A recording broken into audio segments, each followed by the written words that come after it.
மன்மதன் படத்தில் மன்னிப்பு கேட்க வருவார்ல சிலம்பரசன், அந்த நேரடியாக போகிறதுல ஓட்ட விஷயம் பார்த்துட்டு போகலான்னு பார்த்தாங்க, வேறு மாதிரி சம்பவம் வரும். அதே கம்பெனியில் வேலை பார்க்குற விக்னேஷ் என்பவருடன் அவர் தனிமையில் இருக்கிறத பார்த்துருக்காரு. அழகாக இருக்கிறது தானே இவ்வளோக்கும் பிரச்சனையும் காரணம். போட்டு உள்ளி சுற்றியலான உடம்பு பூரா பஞ்ச், ஒரு புளியால் வச்சு ஒரு பஞ்ச் அடித்தா என்ன உடம்பு பூரா அடித்து ரத்த வெள்ளத்தில் சௌந்தர்யா சம்பவ இடத்திலே இறந்து விடுகிறார். கொலைக்கு எல்லா நியாயமும் இங்கே கற்பிக்கலாம். எந்த கொலைக்கு வேணுமோ யாரும் உங்களை கொள்றதுக்கு யார் அதிகாரம் கொடுத்தது? உங்கள் பொண்டாட்டியே இன்னொருத்தரோட படுத்து கிடந்தாலும் நீங்கள் கொண்டுருவீங்களா? அது சட்டத்தில் இடம் இருக்கா? இல்லைன்னு சொல்ல போனால் கல்யாணத்துக்கு முன்னாடியே அப்படி தெரிஞ்சுது இந்த பொண்ணோட கேரக்டர்னு சொல்லி ஒதுங்கி போயிருந்தா வாழ்க்கை படிச்சிருந்துருக்குல்ல, நீ அப்படி கொலை பண்ணுற உள்ளி சுற்றி எல்லாம் எடுத்துட்டு அந்த அந்த சீன் யாராலையும் ஏற்றுக்க முடியாது. 100% சொல்கிறேன், நான் ஒத்துக்கிறேன். நான் ஆணுங்கிறதுனால ஆணாதிக்கத்தில் பேசலை. ஒரு பொண்ணும் ஒரு பொண்டாட்டியும் தான் புதுசாக இன்னொரு பொம்பளையோட இருக்கிறத பார்த்தா அந்த பொண்டாட்டி ஒத்துக்குமா? ஏற்றுப்பாங்களா? கோடி கோடியாக பணம் தரேன்னு சொல்லு, நான் அவளை வச்சுக்கிறேன், ஒத்துக்குறாங்களா பார்ப்போம். ஒத்துக்க மாட்டாங்க. அது நம்மளுடைய ட்ரெடிஷ்னலே அதுதான். அவசரப்படாதீர்கள். தொலைது சனின்ட்டு வேலையை பார்ப்பீங்களா? இதெல்லாம் போய் சென்டிமெண்ட்டு, காதல், கத்திரிக்காய், வெங்காயம், நெற்புழி இதெல்லாம் பேசுகிற ரோட்டில் அடிக்க வேண்டியதா, இல்லை கட்ஷாட்டில் ஜெயிலில் இருக்க வேண்டியதுதான். பையன் கொடுத்தது எக்ஸ்ட்ரீம் பனிஷ்மெண்ட். இப்படியெல்லாம் கொடுக்கவே கூடாது. போய் சுத்தியல் ஒளியை வச்சு குத்தி பஞ்ச் பண்ணால் அது எப்படி? அது எக்ஸ்ட்ரீம் பனிஷ்மெண்ட். அவனுக்கு இருந்த வெறி அது வந்து சரி தப்புங்கிற டிசைடிங் பண்ணுற இடத்துல அவன் இருக்க மாட்டான். சந்தேகப்பட்டு கொலை நடந்துக்கிட்டு தானே இருக்குது இன்றைக்கி வரைக்கும். கள்ளக்காதலில் கொலை நடக்காமல் போயிட்டா கொலை நடந்துக்கிட்டு தானே இருக்குது. கள்ளக்காதலுக்காடி பெத்த குழந்தைங்களே கொலை பண்ணியிருக்காங்களே. அம்மா ரொம்ப தப்புங்கய்யா அப்படிமா மேலே போய் பார்த்துட்டு கத்தி எடுத்து பக்குன்னு குத்துவாப்ல. சின்ன பையன் பார்த்துருவான், ஐயோ இவன் பார்த்துட்டானே அப்படின்னு நினைக்கிறதுல குத்துக எஜமா குத்துக, இந்த பொம்பளைங்களே இப்படிதான் அப்படின்பா. உங்கள் வீட்டை பராமரித்து பாதுகாக்க அணுகுவீர் நிம்மதி property management. Voice of Tamil Nadu நேயர்களுக்கு வணக்கம். இன்றைய சிறப்பு நேர்காணலில் நம்மோடு இணைந்திருப்பவர் உயர்நீதிமன்ற வழக்கறிஞர் திரு தமிழ்வேந்தன் அவர்கள். வணக்கம் சார். வணக்கம் சார். காஞ்சிபுரம் மாவட்டம் ஸ்ரீபெரும்புதூரில் கொடூரமான முறையில் காதலன் வந்து காதலியை சுத்தியால் அடித்து சுற்றி உளியால் அடித்து தாக்கி கொடூரமான முறையில் கொன்று இருக்காரு. இது தொடர்ச்சியாக அந்த மாதிரியான வழக்குகளை சந்திச்சுட்டு வந்தாலும் இது ரொம்ப கொடூரமான முறையில் இருக்குது. அதுவும் சொந்த காதலியை கல்யாணம் பண்ணிக்க போகிற ஒரு பொண்ணியை சுத்தியில் வச்சு கொண்டு இருக்காரு. இதை பற்றி உங்களுடைய பார்வை எப்படி சார்? ஆக்சுவலாக அந்த பொண்ணு சௌந்தர்யா 23 வயசு, நாகப்பட்டினம் மாவட்டத்தை பூர்வீகமாக கொண்டவங்க. அவங்களோட காதலன் தினேஷ், அவரும் வந்து நாகப்பட்டினம் மாவட்டத்தை பூர்வீகமாக கொண்டவங்க தான். 2 பேருமே காஞ்சிபுரம் ஸ்ரீபெரும்புதூர் பகுதியில் ஒரு தனியார் கம்பெனியில் 2 பேரும் ஒரே கம்பெனியில் வேலை பார்க்குறாங்க. இந்த பெண் சௌந்தர்யா அதோட தோழிகளோடு அறை எடுத்து அவங்க தனியாக தங்கியிருக்காங்க. அதோடைய கணவர் வந்து தினேஷ், அதே வருங்கால கணவர் தினேஷ் வந்து அவர் தனியாக அறை எடுத்து தங்கியிருக்கிறாங்க. இவங்க 2 பேரும் டெய்லி பைக்கில் சுற்றுறது, அதை இன்ஸ்டாவில் இன்ஸ்டா தான் எல்லாத்துக்கும் பதிவு வச்சேன். இன்ஸ்டாவில் பதிவிடுறது, இது லீவு நாள்களில் இது செஞ்சுட்டு இருந்திருக்காங்க. சமீபத்தில் வந்து கடந்த ஏப்ரல் மாதம் வந்து இவங்க 2 பேரும் குடும்பத்தை நிச்சயதார்த்தம் பண்ணி வச்சுட்டாங்க. 2 பேரும் 8 வருடமாக லவ் பண்ணிட்டு இருக்காங்க. அப்புறம் 2 பேரும் குடும்பம் தெரிஞ்சு ரைட் ஓகே 2 பேரும் ஒரு இடத்துல வேலை பார்க்குறீங்க, மேரேஜ் பண்ணி வச்சிடலான்னு ஒரு முடிவெடுத்து நிச்சயதார்த்தம் எழுதிடுறாங்க. ஒத்துக்கிட்டாங்க, வீட்டையும் ஒத்துட்டாங்க. ஒன்றும் இல்லை, ஒரே ஊர், இங்கே வந்து வேலை பார்க்குறது எல்லாம் ஒரே கிரைட்டீரியா தானே, தெரிஞ்சுதான் ஒரே கம்பெனிலே வேலை செய்கிறாங்க. ஆமாம், எடுத்துட்டாங்க. அப்போ இப்படி இருந்து இப்படியே இப்போ நல்லபடியாக எல்லாமே போயிட்டு இருந்த ஒரு சூழலில் பார்த்தீங்கன்னா தினேஷுக்கு வந்து அந்த தோழிகள் வந்து ஒரு துப்பு கொடுக்குறாங்க. சௌந்தர்யாவோட நடவடிக்கை சரியில்லை, பொழுதுனிக்கும் யார்ட்டையும் ஃபோனில் பேசுகிறா, அது வந்து ஒரு அஃபெக்ஷனாக தான் இருக்குது. ஏன்னா எல்லாம் ஒரே ஏரியா, நிச்சயதார்த்தம் ஆகிட்டு. அப்போ அந்த பெண் தோழிகளும் வந்து சங்க இலக்கியங்கள் மாரி இந்த இவங்களோட ஒரு பழக்கம் இருக்கும், பொதுவாகவே இருக்கும். அவங்க தான் ஸ்பையாகவே இருப்பாங்க. அவங்க சொல்லிட்டு இருக்காங்க, அவள் யார்கிட்டையும் மணிக்கணக்காக ஃபோனில் பேசுகிறா, ஆனால் அது நல்ல மாதிரியாக பேசுகிற மாதிரி தெரியல, தப்பாக தெரியுது அப்படின்னு சொல்லிட்டு இருக்காங்க. உடனே இவர் தினேஷ் வந்து இவர் எப்போ ஃபோன் பண்ணாலுமே கால் வெயிட்டிங் இப்படியே வந்துட்டு இருந்திருக்கு. இது வந்து இவருக்கு தினேஷுக்கு ஒரு வருத்தத்தை கொடுத்துருக்கு. இது சம்மந்தமாக பல முறை சௌந்தர்யாட்ட கேட்டிருக்காரு, நீ வந்து ஏதாவது தப்பு பண்ணுற மாதிரி இருக்கு, பொழுதுனைக்கும் வெயிட்டிங் வருது அப்படின்னு தொடர்ச்சியாக இவர் ட்ரபிள் கொடுக்க ஆரம்பிச்சிட்டாரு. ஒரு கட்டத்தில் தினேஷோட நம்பரே அவங்க பிளாக் பண்ணிடுறாங்க, யார் சௌந்தர்யா பிளாக் பண்ணிடுறாங்க. இது இப்படியே போயிட்டுருக்குள்ள கடந்த 17ஆம் தேதி எல்லாரும் வேலைக்கு போயிட்டாங்க, அனைத்து லேடிஸும். இந்த சௌந்தர்யா மட்டும் வேலைக்கு வரல, சனிக்கிழமை. அப்போ கம்பெனியில் ஒரு 10 வரல, சௌந்தர்யா வேலைக்கு வரலங்கிறது. சரி என்னடா நடக்குது அப்படின்னு சொல்லிட்டு மன்மதன் படத்தில் மன்னிப்பு கேட்க வருவார்ல சிலம்பரசன், அந்த நேரடியாக போகிறதுல ஓட்ட விஷயம் பார்த்துட்டு போகலான்னு பார்த்தாங்க, வேறு மாதிரி சம்பவம் வரும். அதுமாரி மன்னிப்பு கேட்டு சமாதானம் பண்ணி மறுபடியும் சேர்ந்துடலாங்கிற மனநிலைக்கு இவர் வந்துடுறாரு. அப்போ போயிட்டு பார்க்கக்குள்ள தான் அவருக்கு ஒரு பெரிய அதிர்ச்சி காத்திருந்தது. அதே கம்பெனியில் வேலை பார்க்குற விக்னேஷ் என்பவருடன் அவர் தனிமையில் இருக்கிறத பார்த்துடுறாரு. யார் சௌந்தர்யா விக்னேஷ் தனிமையில் இருக்கிறத பார்த்துட்டு மனமுடைந்து திரும்பி வந்துடுறாரு. அப்போ எதுவும் சொல்லலை. வந்துட்டு இதில் என்ன பியூட்டினா, விக்னேஷும் சௌந்தர்யா தினேஷ் எல்லாருமே ஒரே கம்பெனியில் வேலை பார்க்குறவங்க தான். போடு. எல்லாருமே ஒரே கம்பெனியில் வேலை பார்க்குறவங்க தான். அப்போ இதில் பார்த்தாக்க விக்னேஷும் சௌந்தர்யாவும் 2 வருஷமாக லவ் பண்ணிட்டு இருக்காங்க. அது பேர் லவ்வா?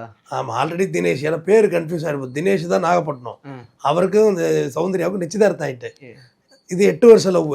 இதில் 2 வருஷம் லவ்வா தினேஷும் சௌந்தர்யாவும் லவ். 2 பேரும் லவ்வா? அது அப்படி தான் இருக்குது, அப்படி தான் வழக்கு. 2 பேரும் லவ், இங்கே 2 பேரும் லவ்வாக இருக்குது. உடனே இது விஷயம் தெரிஞ்சிட்டு இருக்கு. அப்போ இவருக்கு கோபத்தின் உச்சமாக இதை டைஜஸ்ட் பண்ணிக்க முடியல. சனிக்கிழமை மதியம் வந்து நேராக சௌந்தர்யாவோட அறைக்கு போகிறாரு. அங்கே யாரும் இல்லை. வாக்குவாதம் ஏற்படுது. யாருக்கு? தினேஷுக்கும் சௌந்தர்யாவுக்கும் வாக்குவாதம் ஏற்படுது. இவர் தரப்பில் என்ன சொல்கிறாங்கன்னா, நான் எவ்வளோ சொன்னேன், நீ அந்த பழக்கத்தெல்லாம் விட்டு நம்ம சேர்ந்து வாழலாம்னு நான் சொன்னேன். ஆனால் சௌந்தர்யா கேட்கவே இல்லை. நீ வேண்டாம், பிளாக் பண்ணது தான், நீ எனக்கு தேவையில்ல அப்படின்றாங்க அவங்க. நான் சொன்ன நிச்சயதார்த்தம்லாம் ஆகிட்டு இருக்கு, நம்ம இனிமேல் பிரிஞ்சோம்னா அது அவ்வளோ சரியாக வராது அப்படின்னு சொன்னதாக சொல்கிறாங்க. ஒரு உச்சகட்டத்தில் பார்த்தா இவர் ஆனால் ஒளி, சுத்திகோல், முடியோட வந்துட்டார். முடியோட வெற்றும்பு எல்லாமே எடுத்துகிட்டு போயிருக்காரு. கம்பெனிஸில் உள்ள இந்த இதில் மெட்டீரியல் எடுத்துகிட்டு போய், நீ அழகாக இருக்கிறது தானே இவ்வளோக்கும் பிரச்சனையும் காரணம், போட்டு உளி சுத்தியோட உடம்பு பூரா பஞ்ச், ஒரு புளியால் வச்சு ஒரு பஞ்ச் அடித்தா என்ன, உடம்பு பூரா அடித்து ரத்த வெள்ளத்தில் சௌந்தர்யா சம்பவ இடத்துல இறந்து விடுகிறார். அப்படியே பாடியெல்லாம் போட்டுட்டு நேராக இவர் நாகப்பட்டினம் போய் நாகப்பட்டினத்தில் காவல் நிலையத்தில் சரண்டர் அடைஞ்சார். அவரே சரண்டர் ஆயிடுறார். தப்பிக்க முடியாது இந்த வழக்குகளில். போலீஸாக விரட்டி பிடிக்கிறத விட நம்மளே சரண்டர் ஆகிட்டா கொஞ்சம் தொல்லையாவது குறையும். போலீஸ் உடனே இங்கே கூப்பிட்டு இங்கே ஸ்ரீபெரும்புதூர் போலீஸுக்கு இன்ஃபார்ம் பண்ணிட்டு இருப்பாங்க, அக்யூஸ் இங்கே செக்யூர் ஆகிட்டான், தேட வேண்டாம் அப்படின்னு. அவங்க வந்து எஸ்கார்ட் எடுத்துகிட்டு போய்ப்பாங்க. இதுதான் இதோட வழக்கு போயிட்டுருக்கு, விசாரணை நடைபெற்றிருக்கு. உடற்கூறாய்வு காஞ்சிபுரம் ஜிஹெச்சில் வச்சு அவங்க வீட்டுக்காரவங்கள்ட்ட பாடி ஒப்படைக்கப்பட்டிருக்கு. இந்த வழக்குக்கெல்லாம் எத்தனை ஆண்டுகள் சார் சிறை தண்டனை கிடைக்கும்? என்ன சார் ட்ரையல்லாம் சரியாக இடத்துல லைஃப் கொடுக்கலாம், ஹேங்கிங் கூட கொடுக்கலாம், ஹேங்கிங் தூக்கு கூட கொடுக்கலாம். உச்சபட்ச பனிஷ்மெண்ட் அதுதானே, கேபிட்டல் பனிஷ்மெண்ட்டு. ஹேங்கிங் எல்லாத்துக்கும் கொடுக்குறது இல்லை, ரேர் அண்ட் ரேர் கேஸ் கொடுக்குறாங்க. இந்த 2 பேர் வழக்கை பொறுத்த வரைக்கும் நடுவில் இருந்த விக்னேஷ், இவர் தான் இந்த 2 பேருடைய காதலுக்கு திருமணமாக போகிற பெண்ணை வந்து இந்த மாதிரி செஞ்சுருக்காரு. அவருக்கு எந்த தண்டனை கிடைக்காதா? அவருக்குலாம் ஒன்றும் தண்டனை இல்லை. ஏன் காம்ப்ளிகேட் ஆக்குறீங்க விஷயத்த? இதுக்குள்ளே போயிட வேண்டியதானே. சரி, சும்மா அப்படியே கேட்டு அதெல்லாம் போகாது, அதெல்லாம் அப்படிலாம் பேசக்கூடாது. அவனுக்கு தண்டனை கிடைக்காது, அவன் கிடைக்காது, அதெல்லாம் கிடைக்காது. காம்ப்ளிகேட் ஆக வேண்டாம் அது விஷயம். அப்படி இதில் உள்ளே இப்போ அவர் அந்த கோவத்தில் தானே சார் பண்ணியிருக்காரு. அது தப்புன்னு நினைக்கிறீங்களா? அது கொலை செஞ்சுருக்கிறது தப்பாக இருந்தாலுமே கூட அந்த ஆத்திரத்தில் அவங்களுக்கு என்ன செய்யறதுன்னு தெரியாமல் ஒரு அவசரத்தில் செஞ்சிட்டாரு இல்லையா? நேரம் விட்டு போய் காவல் நிலையத்தில் புகார் கொடுத்துருந்துருக்கலாம். நிச்சயதார்த்தம் ஆகிட்டு, நிச்சயதார்த்தங்கிறது ஆல்மோஸ்ட் இன்டூ ரிலிஜன் படி 50% ஆஃப் மேரிடு தான். நிச்சயதார்த்தம் மட்டும் நீங்கள் மீற முடியாது, 2 பேருமே மீற முடியாது. அது முறைப்படி பெரியவங்க வச்சு பிரிக்கணும். ஏன்னா அது ஒரு ரிட்டனாக இருக்கும், பெரியவங்க கைட் பண்ணியிருப்பாங்க. நீங்கள் நேராக போயிட்டு ரிட்டனாக போயிட்டு நீங்கள் நேராக போலீஸில் கம்ப்ளைண்ட் கொடுத்துருக்கலாம். என்னோட மனைவி, வருங்கால மனைவி, இவன் இல்லீகல் அஃபேர் பண்ணுறான், 2 பேரும் மிஸ்யூஸ் பண்ணுறாங்கன்னு சொல்லி நடவடிக்கை எடுத்துருக்கலாமே, அவன் மேலே நடவடிக்கை எடுத்துருக்கலாமே. அதுக்கு தாராளமாக நடவடிக்கை எடுக்கலாம். அதெல்லாம் சட்டத்தில் இடம் இருக்குது. ஒரு வயசு பையனாக சொல்கிறேன், இந்த மாதிரி 8 வருஷம் நான் தான் உனக்கு, நீ தான் எனக்கு அப்படின்ற மாதிரி முடிவு பண்ணிட்டதுக்கு அப்புறம் இந்த மாதிரியான ஒரு சம்பவம் இது வரைக்கும் 8 வருஷமாக இந்த மாதிரி நான் கேள்விப்பட்டதே இல்லை. திடீர்னு நானே ஒரு சொல்லி சரி நம்ம சந்தேகப்படக்கூடாதுன்ட்டு சமாதானத்துக்காக நான் போகும்போது திடீர்னு இந்த மாதிரி ஒரு சம்பவத்தை பார்க்கும்போது என்னால் அது ஜீரணமே பண்ணிக்க முடியல. அந்த மாதிரியான விஷயத்தில் நான் ஏதோ ஒரு ஆத்திரத்தில் திரும்பவும் நான் போயிட்டு கேட்கும்போது அவள் ஏடிக்கு போட்டியே தான் என்கிட்ட பேசியிருக்கும் போது நான் ஒரு அவசரத்தில் பண்ணியிருக்கும் போது இதை வந்து சட்டம் எப்படி என்ன பார்க்கும்? ஒரு மன்னிப்பு கொடுக்குமா? அவசரம் குறைக்குமா? மன்னிப்பு கொடுக்கும் நினச்சிக்கிட்டு இருங்க. அவசரத்தில் பண்ணானே, ஆத்திரத்தில் பண்ணானே, கொலை தான். எல்லா கொலைக்கும் எல்லா நியாயமும் இங்கே கற்பிக்கலாம். எந்த கொலைக்கு வேணுமோ யாரும் உங்களை கொல்றதுக்கு யார் அதிகாரம் கொடுத்தது? உங்கள் பொண்டாட்டியே இன்னொருத்தரோட படுத்து கிடந்தாலும் நீங்கள் கொண்டுருவீங்களா? அதுக்கு சட்டத்தில் இடம் இருக்கா? இல்லையே. யாரையும் இங்கே கொல்றதுக்கெல்லாம் அதிகாரம் கிடையாது. வழக்கு பதிவு பண்ணணும், வழக்கு பதிவு பண்ணி ஜெயிலுக்கு போடணும். என்னன்னு சொல்ல போனால் கல்யாணத்துக்கு முன்னாடியே இப்படி தெரிஞ்சுது இந்த பொண்ணோட கேரக்டர்னு சொல்லி ஒதுங்கி போயிருந்தா வாழ்க்கை படிச்சிருந்துருக்கும்ல. நீ ஏன் போய் கொலை பண்ணுற? உளி சுற்றியெல்லாம் எடுத்துகிட்டு போய் அப்பா அம்மாட்டெல்லாம் சொல்லி இந்த மாதிரி இது மாதிரி கண்ணு எதிராக பார்த்தனா, ஃபோனில் இது மாதிரி பேசுகிறேன், நேரில் வேறு பார்த்து அளவுக்கு மெச்சூர்டாக இல்லை. அப்போ அதுக்கு யாரும் அப்படி 18 வயசு ஆகிட்டா ஓட்டு போடுறீங்கல்ல, மெச்சூரிட்டி நம்ம தானே வளர்த்துக்கணும். தப்பு செய்யக்கூடாது தம்பி. அவங்க தப்பு பண்ணிட்டாங்க, ரைட்டு. அதுக்காக நம்ம கொலை பண்ணுறது எப்படி சரியாகும்? ஒரு தப்புக்கு இன்னொரு தப்பு தண்டனை ஆகுமா? ஆகாது. வழக்கு பதிவு தான் பண்ணுவேன். அந்த பையன் லைஃபுக்கு போயிட்டு தினேஷ் வாழ்க்கையும் போதில்ல, 8 வருஷமா உரி லவ் பண்ணுவான். அது ஜீரணிக்க முடியாது யாராலையும். சொல்கிறேன், அதுதான் மன்மதன் படத்தில் சொன்னேன். அது அந்த சீன் வந்து யாராலையும் ஏற்றுக்க முடியாது தம்பி. கண்டிப்பாக. 100% சொல்கிறேன், நான் ஒத்துக்கிறேன். நான் ஆணுங்கிறதுனால ஆணாதிக்கத்தில் பேசலை. ஒரு பொண்ணும் ஒரு பொண்டாட்டியும் தான் புருஷன் இன்னொரு பொம்பளையோட இருக்கிறத பார்த்தா அந்த பொண்டாட்டி ஒத்துக்குமா? ஏற்றுப்பாங்களா? கண்டிப்பா கோடி கோடியாக பணம் தரேன்னு சொல்லு, நான் அவளை வச்சுக்கிறேன்னு ஒத்துக்குறாங்களான்னு பார்ப்போம். ஒத்துக்க மாட்டாங்க. அது நம்மளுடைய ட்ரெடிஷ்னலே அதுதான், நம்மளோட கல்ச்சரே அதுதான். ஏற்றுக்க மனம் இருக்காது. அதேமாரி ஒரு பொண்ணு வந்து இன்னொருத்தரோட இருக்கிறது ஒரு ஆணை ஒத்துக்க மாட்டான். அப்படி ஒத்துக்கிட்டா அது அர்த்தமே வேறு. நிறைய இடங்களில் வந்து எங்கே வேணுமோ போயிட்டு வான்லாம் எந்த ஆணும் ஒத்துக்க மாட்டான். அது எவ்வளோ பணம் தரதா இருந்தாலும் சரி, நம்ம வீட்டில் எவ்வளோ வறுமையாக இருந்தாலும் சரி, நம்ம விட்டு பொம்பளை தப்பு செய்கிறத ஒத்துக்க மாட்டோம். அது நம்மளோட இந்தியன் மென்டாலிட்டி. அதுதான் இங்கே நடந்து போச்சு. ஆக்சுவலாக எனக்கு தெரிஞ்ச போனால் அந்த சௌந்தர்யாவும் இது மாதிரி பண்ணியிருக்க வேண்டியதில்லைங்கிறது என்னோட கருத்து. கண்டிப்பாக மேரேஜே வச்ச டேட்டெல்லாம் ஃபிக்ஸ் பண்ணியாச்சு. ஆல்மோஸ்ட் 2 வருஷமாக அஃபேரில் இருக்கனா இந்த பையனை கைட்டியாவது விட்ருக்கலாம். கண்டிப்பாக வேணாங்க, எனக்கு உனக்கு செட் ஆகலை, ஏற்கனவே சொல்லி கைட்டி விட்ருக்கலாம். இவனும் வேணும் அவனும். அது வந்து படத்தில் வர மாதிரி தான் சரி. இவனை கட்டிக்கும் போது நான் எங்கே வேணா ஃப்ரீயாக இருக்கலாம் அப்படின்ற மனநிலையாக இருக்கலாம். அது தப்பாக போயிட்டு இல்லை. இப்போ எல்லார் வாழ்க்கையும் கொலாப்ஸ் ஆயிடுச்சு. உங்கள் உயிரே போயிட்டேன், உங்கள் அப்பா அம்மாவுக்கு பொண்ணே போயிட்டேன். எவ்வளோ அசிங்கம் அவங்களுக்கு, ஊரில் எவ்வளோ சங்கடப்படுவாங்க. போய் பொண்ணு வெளியூரில் போய் நிச்சயதார்த்தத்தை லவ் பண்ணிச்சு, அதையும் ஏற்றுக்கிட்டாங்க. அப்புறம் அதுக்கு பிறகு இன்னொரு அஃபையர் இருக்குது, அது தெரிஞ்சு மர்டர் லெவலில் போகுது அப்படிங்கிறது வந்து எப்படி ஒத்துப்பாங்க? பொண்ணு செத்து போச்சு. இப்போ நியாய தர்மம் எதுவாக வேணுமோ இருக்கட்டும், பொண்ணும் போயிடுச்சு, அவனுக்கும் லைஃப் போயிடுச்சு.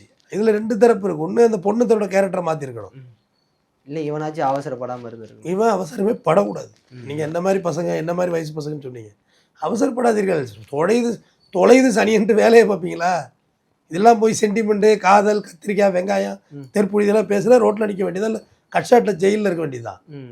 அதெல்லாம் படக்கூடாது. அப்படியே ரொம்ப சந்தோஷம், உங்களுடைய நாகரிகம் திருமணத்திற்கு முன்பே தெரிந்து விட்டது, நன்றி, மகிழ்ச்சி, நிச்சயதார்த்தப்ப போட்ட நகையை கொடுத்துருங்க, போயிட்டு மெச்சூர்டாக பேசினாலும் அங்கே உண்மையுமே ஏற்ற முடியாது இல்லை சார். வேறு வழி இல்லையே. சிலதை ஏற்று தான் ஆகணும், சிலதை ஒத்து தான் தம்பி ஆகணும். செத்து போயிடுது, பணம் செத்து போயிடுது. அது நம்ம பிள்ளையா கூட இருக்கலாம், நம்ம அப்பாவா இருக்கலாம், அம்மாவா இருக்கலாம். இன்னும் பல கேஸ் ரொம்ப பிடிக்கும், ரொம்ப பிடிக்கும். அதுக்காகண்டி அந்த பணத்தை அப்படி வச்சுக்கிட்டே இருப்பீங்களா? நார ஆரம்பிச்சிடும்ல. கொண்டு போய் கொளுத்தி தானே ஆகணும், இல்லை புதைச்சி தானே ஆகணும். நீங்கள் சில விஷயம் நம்மளால் டைஜஸ்ட் பண்ணிக்க முடியாது தான், ஆனாலும் ஏற்று தான் ஆகணும். ஏற்றுக்காம எப்படி இருக்க முடியும்? சில ரிசல்ட்டை ஒத்து தான் ஆகணும். அதில் இந்த மாதிரி ரிசல்ட்டில் ஒத்துக்கணும். நானும் குத்திக்கிறேன், நீனும் குத்திக்கிற, நான் பிடிச்ச ரயிலில் தள்ளி விட்டான், தூக்கு தானே நான் இப்போ ஒரு பொண்ணு ஒன் சைடு லவ். சுவாதி அந்த கேஸ் சம்மந்தெல்லாம் பேசக்கூடாது. ஏதாவது சுவாதி ரயிலில் வெட்டினது, நான் சொல்றது ரயிலில் தள்ளி விட்டது. இப்போ ரயிலில் தள்ளி விட்டால ஒரு பொண்ணு தூக்கு தண்ணி ஆயிடுச்சு. எப்படி ஒரு பொண்ணு உன்னை லவ் பண்ணலன்னு சொல்லி ஒன் சைடாக தள்ளி விடுறது எப்படி சரி? புரியுது. அது லாஜிக்கலி ஏற்றக்கூடாது, லிட்டரலி தப்பு. சுவாதி மேட்டர்லாம் வந்து யார் வெட்டினானே தெரியல, அந்த பையன் தான் வெட்டினா, அந்த அவங்க தான் கொலை பண்ணாங்கன்னு யாருக்கு தெரியும்? அது இன்னைக்கு வரைக்கும் அது பெரிய குழப்பமான ஒரு வழக்கு தான், ஓடிக்கிட்டு தான் இருக்கு. இந்த பின்னாடி தான் சௌராஷ்டிரா நகரில் இன்னும் குழப்படி தான் ஓடிக்கிட்டு இருக்கு. அதனால நம்ம வந்து ஒரு பொண்ணு தப்பு செய்யுது, ஒரு பையன் தப்பு செய்கிறா அப்படிங்கிறதுக்காட்டி ஜஸ்டிஃபிகேஷன் பண்ணுறது நம்ம முடியாது. இன்ஃபேக்ட் நான் இன்னும் சொல்ல போனால் தினேஷுக்கு, நான் தினேஷ் சார்பாகவே சொல்கிறேன், நீ ஒதுங்கி போயிருந்துருக்கலாம். Life is better. இதை விட பெஸ்ட் சான்ஸ் எவ்வளோ கிடைக்கும். இவன் மட்டும்தான் பொண்ணா? எவ்வளோ பொண்ணுங்க இருக்காங்க. சௌந்தர்யாவுக்கும் சொல்கிறேன், ஆல்ரெடி ஒன்ஸ் ஒரு இடத்துல கமிட் ஆகிட்டோம்னா அதோட இருந்துக்க வேண்டியதுதான். மறுபடியும் அதில் செகண்ட் சேனல், தேர்ட் சேனல் ஓட்டினாவெல்லாம் நான் நிறைய பார்த்துட்டேன். லைஃப் நல்லா இருந்ததில்லை. இந்த பையன் கொடுத்தது எக்ஸ்ட்ரீம் பனிஷ்மெண்ட், இப்படியெல்லாம் கொடுக்கவே கூடாது. போய் சுத்தியோல் ஒளியை வச்சு குத்தி பஞ்ச் பண்ணால் அது எப்படி? அது எக்ஸ்ட்ரீம் பனிஷ்மெண்ட். அவனுக்கு இருந்த வெறி அது. அது வந்து சரி தப்புங்கிற டிசைடிங் பண்ணுற இடத்துல அவன் இருக்க மாட்டான். டோட்டலாக மைண்டு கொலாப்ஸ் ஆகிடும், ரோலாக ஆரம்பிச்சிடும், அதே சிந்தனைக்குள்ளே போயிடும். இது வந்து இயல்பாகவே இருக்கும், லவ்வர்ஸ்குள்ளே இது நடக்கிறது. பொசசிவ்னஸ், சந்தேகம் எங்கே வந்தாலுமே தப்பு தானே. எவ்வளோ இடத்துல சந்தேகப்பட்டு கொலை நடந்துக்கிட்டு தானே இருக்குது இன்றைக்கி வரைக்கும். கள்ளக்காதலில் கொலை நடக்காமல் போயிட்டா, கொலை நடந்துக்கிட்டு தானே இருக்குது. கள்ளக்காதலுக்காடி பெத்த குழந்தைங்களே கொலை பண்ணியிருக்காங்களே. இந்த கள்ளக்காதலுக்காக பெத்த குழந்தைங்களே கொலை பண்ணாங்கன்னு சொன்னாங்க. ஏதோ இன்னொரு வழக்கு ஞாபகம் வருது. இப்போ நேற்று சமீபமாக 2 பேரும் ஒரு கணவனும் மனைவியும் சண்டையினால பிரிஞ்சிருக்காங்க. மகள் வந்து கணவன் கூட இருக்காங்க. மனைவி மேலே இருந்த கோபத்தினால மகளை, 7 வயசு மகளை வந்து கத்தியை வச்சு கழுத்து 1.5 இன்ச்சு தான் இதில் ஆதம்பாக்கம் ஆனந்தூர் லாட்ஜில் நடந்தது. இதுக்கும் இப்போ இந்த நம்ம ஏற்கனவே இதை விட இது வந்து லவ் அஃபேர். இது பொண்ணு தப்பு பண்ணியிருக்கு, இவன் பார்த்துட்டா சொந்த லிட்டரலி தப்பு. ஆனால் மாறலி ஏதோ ஓகே, அவனுக்கு அது நியாயமாக பட்டிருக்கும். பட் இது ஒரு பாடமாக அது போயிட்டு, அதை நான் அது உள்ளுக்குள்ளே போகல. பட் இந்த இது வந்து ரொம்ப அநியாயத்துக்கு அநியாயம். எது இந்த ரெபேக்கா, ஆமாம், அது கணவன் மனைவி பிரிஞ்சிருக்காங்க, ஓட்டையர் இதில் காவல் இதில் கம்ப்ளைண்ட் கொடுத்துருக்காங்க. இது போக குழந்தைய வந்து அழைச்சிட்டு போய் அவங்க அப்பனோட இருக்க குழந்தை குழந்தைய அழைச்சிட்டு போய் சாக்லேட்லாம் வாங்கி கொடுத்து அவங்க கேக்கெல்லாம் வாங்கி கேட்டதுக்கு நான் கொடுத்து அப்பா கூட இருக்குன்னு சொன்னேன். இருக்கிறேன்னு அப்பா சொல்லிட்டு விருப்பப்பட்டு இருக்கு. விருப்பப்பட்டு இருக்கு. போலீஸ் ஸ்டேஷனில் கம்ப்ளைண்ட் கொடுத்துருக்காங்க. போலீஸ் என்ன சொல்லியிருக்காங்க, குழந்தைய அம்மாட்ட தான் ஒப்படைக்கணும்னு. அதுவே தப்பான டைரக்ஷன். நீங்கள் யாரை ஒப்படைக்கிறதுக்கு? போலீஸ் யாரு? Police only for enquiry officer only, deciding authority கிடையவே கிடையாது அவங்கள்ட்ட. கோர்ட்டுக்கு தான் நீங்கள் அனுப்பியிருக்கணும். கோர்ட்டில் முறைப்படி பெட்டிஷன் போட்டு யார் வேணுமோ குழந்தைய பெற்றுக்கலாம். ஆணும் குழந்தைக்கு 50% உரிமை உண்டு. அது சமீபத்திலோட கோர்ட்டில் வந்து டிக்ளேர் பண்ணாங்க. அந்த பொம்பளால் வளர்க்க முடியாது, பொருளாதாரம் இல்லை, இல்லை பொம்பளைக்கு வேற ஒருத்தரோட தொடர்பு இருக்கு, இப்படி சொன்னால் அதை நிரூபிச்சிட்டிங்கன்னா குழந்தை உங்கள்கிட்ட ஒப்படைச்சிடுவாங்க. கணவன்கிட்ட குழந்தை அப்போ ஒரு அஃபிடவிட் போடணும், வேற ஒரு கல்யாணம் பண்ணிக்கல, அந்த குழந்தைக்கு இருக்கேன், என்கிட்ட இவ்வளோ பொருளாதார சோர்ஸ் இருக்கு, நான் இத்தனை ஐடி கட்டுறேன், இவ்வளோ கம்பெனி இருக்கு, அவளை இந்த ஸ்கூலில் சேர்க்குறேன், இது எல்லாம் உரிமைன்னா ரைட்டு குழந்தைய அங்கே ஒப்படைன்னு இருப்பாங்க. இது எல்லாத்தையும் விட்டுட்டு கொலாப்ஸ் பண்ண என்ன அர்த்தம்? குழந்தைய கொண்டுட்டே இருக்கான் அவன், அயோக்கியன். குழந்தைய கொண்டே விட்டான், கழுத்து அறுத்துருக்கான் உட்காந்து 1.5 இன்ச்சுக்கு. ஆமாம். இப்போ அதுக்கு அந்த அம்மா போலீஸ் ஸ்டேஷன் பக்கம் சுற்றுறதுக்கு ஒரு வக்கீலை பிடிச்சி ஹைகோர்ட்டில் ஒரு ஹெச்பி போட்டிருக்கலாம், ஹேபியஸ் கார்பஸ் போட்டிருந்தா குழந்தைய டிடெயின் பண்ணியிருப்பாங்க அப்படின்னு உயர் நீதிமன்றத்தில். அப்போ குழந்தையாவது பெற்றிருக்கலாம். எல்லாத்தையும் விட்டுட்டு சும்மா அப்படியே போலீஸுக்கு சொல்கிறேன், உடனடியாக கூப்பிட்டு இதெல்லாம் உடனடியாக கோர்ட்டுக்கு விரட்டி விடுங்க. கோர்ட்டுக்கு போயிட்டால் பிரச்சனை சால்வ் ஆகிடும். இப்போ இந்த தினேஷ் இதை சொன்னேன் இல்லையா, சௌந்தர்யா மேட்டரில் வேண்டாம் டிக்ளேர் பண்ணிட்டு தூக்கி அடிச்சுட்டு போயிட்டே இருக்கணும். கஷ்டமாக தான் இருக்கும், கசப்பாக தான் இருக்கும். அதாவது இந்த ஒரு படத்தில் கூட சொல்லுவாங்க தெரியுமா, ஐ திங்க் கமலஹாசன் பாரதி ராஜா இயக்கத்தில் உள்ள படம் சிவப்பு ரோஜாக்கள். அதில் இந்த பையன் தப்பே பண்ண மாட்டான், ஆனால் ஒரு இடத்துலையும் இவனை மாட்டி மாட்டி விடுவாங்க. கடைசியாக ஒரு பணக்கார வீட்டில் வேலை சேருவான். அங்கே வந்து அது அந்த லேடி வந்து இன்னொருத்தரோட இருக்கும். ஃப்ளைட்டு ரிட்டர்ன் ஆகி வருவார், மேலே ஒரு சிரிப்பு சத்தம் கேட்குதான், என்னடா நடக்குது அப்படின்னு கேட்பாரு. வேலைக்காரன் கமலஹாசன் அந்த கேரக்டர். அம்மா ரொம்ப தப்புங்கய்யா அப்படிமா. மேலே போய் பார்த்துட்டு கத்தி எடுத்து பொக்கு பொக்குன்னு குத்துவாப்புல. சின்ன பையன் பார்த்துருவான், ஐயோ இவன் பார்த்துட்டானே அப்படின்னு நினைக்கிறதுல குத்துக ஏஜமா குத்துக, இந்த பொம்பளைங்களே இப்படிதான் அப்படிம்பாங்க. நான் வன்மத்தின் உச்சம். பார்த்தா அவன் கடத்தி கடத்தி பல பெண்களை வந்து கொண்டுகிட்டே இருப்பான், மன்மதன் மாதிரி இதெல்லாம். அதெல்லாம் வன்மத்தின் உச்சம். அதெல்லாம் தேர் இஸ் நாட் எக்ஸாம்பிள். தவறு, இதெல்லாம் செய்யக்கூடாது. இதெல்லாம் பிடிக்கலையா அப்படியே மைண்ட் பண்ணி போயிட்டே இருக்குது. கணவன் மனைவியாக இருந்தாலும் சரி, நட்பாக இருந்தாலும் சரி, உறவுகளாக இருந்தாலும் சரி, ரொம்ப ஜென்யூன் ஷேக் ஹேண்டில் பிரியணும். Right, all right, thank you. இது நான் சொல்கிறது ஈஸியாக தெரியும், எப்படி அவனுக்கு பட்டாதான் தெரியும்னு சொல்லுவாங்க. எல்லாம் பட்டு பார்த்தாச்சு, ஆனால் இது ஏற்று தான் ஆகணும். ப்ராக்டிக்கல் இதுதான், இல்லைன்னா நம்ம வாழ்க்கை தான் போயிடும், டோட்டல் கொலாப்ஸ் ஆகிடும் நம்ம வாழ்க்கை. நம்ம வாழ்க்கையும் போயிடும், நம்மளை சார்ந்த இருக்க நம்மளுடைய குடும்பத்துடைய வாழ்க்கையும் சீர்கிட்டு போயிடும். சூரிய வம்சத்தில் சரத்குமாருக்கு அந்த கல்யாணம் பண்ணிக்காதது, தேவையான கல்யாணம் பண்ணிக்கும். இவர் பெரிய ஒரே பாட்டில் கோடீஸ்வரன் ஆகி பெரிய ஆளாக வந்துடுவார். அப்போ தேவையான கூட சொல்லி கேட்டேன், காலம் எவ்வளோ வேகமாக சுழலுது பார்த்தீங்களா, யாரை படிக்கலை விவரம் இல்லைன்னு சொன்னீங்க, ஆனால் அவர்கிட்டே நீங்கள் வேலைக்கு வந்து நிற்கிறீங்க அப்படின்னு சொல்லி நல்லாயிருக்கும். அந்த மோட்டிவேஷனுக்காக சொல்லுவாங்க. ஒரு பொண்ணு பிடிக்கலன்னு சொல்லுது, இவனையா நம்ம மிஸ் பண்ணணும்னு நினைக்கிற அளவுக்கு நம்ம வாழ்க்கையில் வளரணும், இவனையா தவற விட்டோம்னு நினைக்கணும். அதே மாதிரி ஒரு பையன் ஒரு பொண்ணை கழட்டி விட்றானா, கிடக்குது சரின்னு வேலையை பாரு. பொண்ணுகளுக்கும் சொல்கிறேன், நீ சைக்கோ மாதிரி இருந்துட்டு முந்தா நாள் ஒரு மேட்ரு ஒரு 4 நாளைக்கு முன்னாடி பேசினேன். 12 வருஷமாக காதலிச்சவங்க கல்யாணம் பண்ணி, இல்லை சாரி லவ் 4 வருஷம் தான், 12வது கல்யாணம் பண்ணி 12வது நாள் பழைய லவ்வர் அவரை சொல்லி புருஷனை போட்டுச்சு. ஏன்? அதான் ட்ரெண்டு போல இருக்கு, புருஷனை போட்டுருச்சு, கொலையே பண்ணிடுச்சு, முடிஞ்சுது. அப்போ இது எப்படி பார்க்குறீங்க? முரணாக இருக்குல்ல, நீங்கள் சொன்ன ஸ்டேட்மெண்ட்டுக்கும் நான் சொல்கிற ஸ்டேட்மெண்ட்டும் கான்ட்ரவர்சியாக இருக்குல்ல. எந்த கான்ட்ரவர்சியும் வேண்டாம், அவங்கவுங்க வேலையை பார்ப்போம். ரைட்டு, நீ உனக்கு என்ன பிடிக்கலையா, வேறு ஒருத்தர் வச்சிருக்கியா, போயிடு. அதுக்காக நீ செல்ஃபோனில் மெசேஜ் கொடுத்து கொலை பண்ணக்கூடாது. ரொம்ப நாளைக்கு முன்னாடி சொல்கிறேன், சென்னையிலேருந்து ஒரு தம்பதி கல்யாணம் ஆகி மூணாறு போகிறாங்க. ஃபஸ்ட் நைட்டுக்கு தம்பி ஹனிமூனுக்கு போகிறாங்க. சாயந்தரம் 5 மணிக்கு போட் ஹவுஸில் பெடலிங் பண்ணுறதுலாம் ஃபோட்டோ ஹவுஸ் இருக்குது. நைட்டு ஒரு 7:30 மணிக்கு ஒரு ரூமுக்குள்ளே வந்து கொலை பண்ணிடுறாங்க. யார் கொலை பண்ணிடுறாங்க? யாருன்னு கேட்டால் எப்படி தெரியும்? இல்லை கணவன் மனைவி கொண்டுட்டாங்க, இல்லை வேற யாரும் இல்லை, கொஞ்சம் குடியா கேப்பு குடியா. சரி, கணவன் மனைவி உள்ளே இருக்கிறாங்க. திப்புன்னு ஒரு டீம் உள்ளே வந்து மர்டர் பண்ணுது. மர்டர் பண்ணால் மனைவி ஒரே கத்துது, ஐயோ யாருன்னு தெரியல, வந்து கொலை பண்ணிட்டு நகையெல்லாம் அழுட்டு போயிட்டாங்க அப்படின்னு. சும்மா 1 hour விசாரணை தான், 1 hour விசாரணை தான். அப்போ செல்ஃபோன் பேசிக் செல்லு தான். அதெல்லாம் பிளான் பண்ணி மூணாறு போய் அவரோட முன்னாள் காதலன் கள்ள காதலை குரூப் எல்லாத்தையும் வரவழைச்சி செல்ஃபோனில் மெசேஜ் கொடுத்து இன்சைட் ரூமுக்கு வந்துட்டோம், இன்னும் ஆகிட்டோம் அப்படின்னு சொல்லி அவனை வந்து மர்டர் பண்ணுறாங்க புருஷனை. அது கல்யாணத்துக்கு கூட வேண்டாம்னு சொல்லிட்டு போக வேண்டியதானே, உயிரோட இருந்திருப்பான்ல. கழட்டி விட்டு போயிட்டே இருக்க வேண்டியதானே, உனக்கு எனக்கு செட் ஆகாது. அந்த காப்பி கொடுக்கும் யார், நம்ம கோவை சரலா வடிவேலுக்கு ம், ம். காப்பியை குடிச்சிட்டு ஓடி போயிடணும், கொன்றுவோம் நீங்கள்.